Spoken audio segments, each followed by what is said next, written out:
You know, I love Donna Brazile. Donna Brazile is a good Democrat, a good moderate Democrat. But if Democrats want to win, they're going to have to start playing on the right field. They're going to have to stop bringing, what do they say, a knife to a gunfight? They're going to have to stop that. Because I tell you what, Republicans always come prepared. They come prepared with misinformation, but they come prepared. I want you to listen to this clip. I want you to listen to the former RNC chair as well. And then let's take it on the other side, because Donna Brazile, maybe she only had a minute or so to answer, but there were perfect answers for her to give, as opposed to saying, well, you listen to what she said and then we'll take it on the other side.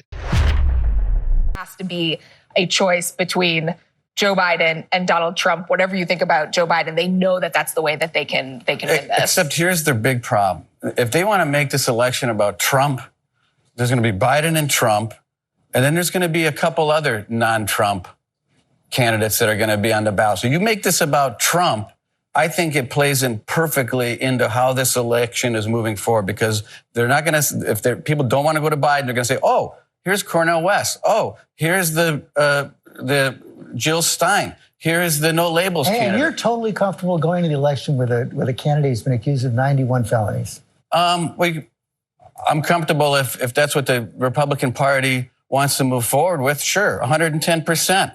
I would take Donald Trump over Joe Biden every single day of the week, no problem, because where this country has gone and how far we've gone downhill in the last 3 years is a place that most Republicans aren't willing to go. And if they're that worried about it, then go get a different candidate if you think that if Joe Biden is so I vulnerable. recognize that Joe Biden might not be your cup of tea or even your bowl of soup, but you know what he is? He's somebody who's steady, somebody who understands the issues, and somebody who's fighting for America. I'm afraid that's all we have time for today. Thank you all very much.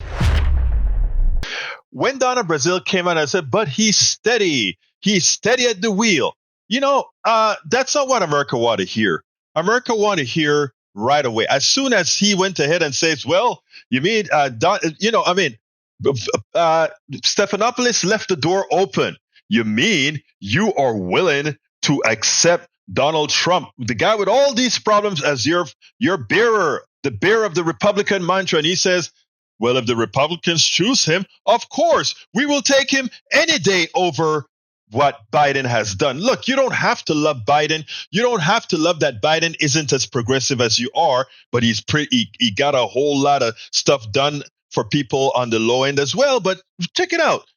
The first thing you come out and said is, yeah, let's put Donald Trump's record for the middle class and the poor against Biden. Let me tell you what we did for the middle class, and then tell me why it is that your people don't like it. And the fact is that your guy didn't do it, and he said he isn't going to do it going forward. Let's take the fight to them, as opposed to having to defend, well, you know, Biden is steady at the wheel. I don't care if Biden is steady at the wheel. And to put it bluntly, he's not all that steady at the wheel with his support for Netanyahu without questions at all.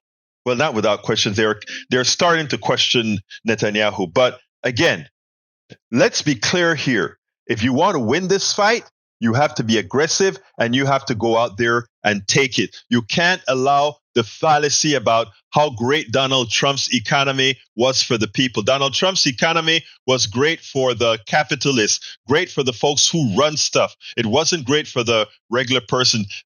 It is amazing that they have the regular people believing that they were better off under Donald Trump. Oh, my dollar went a bit further, et cetera, et cetera, et cetera.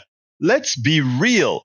Let's look at all the things that make up your lifestyle and see under what administration the middle class and the poor really did better. You know, if you tell people something long enough, they start to tend to believe it. They forget how bad things were. They forget that, first of all, Donald Trump came on the ascent of Obama, and then and Biden came on the superb decline of what Donald Trump had to do. So let's be real, folks. Let's go out there and take it.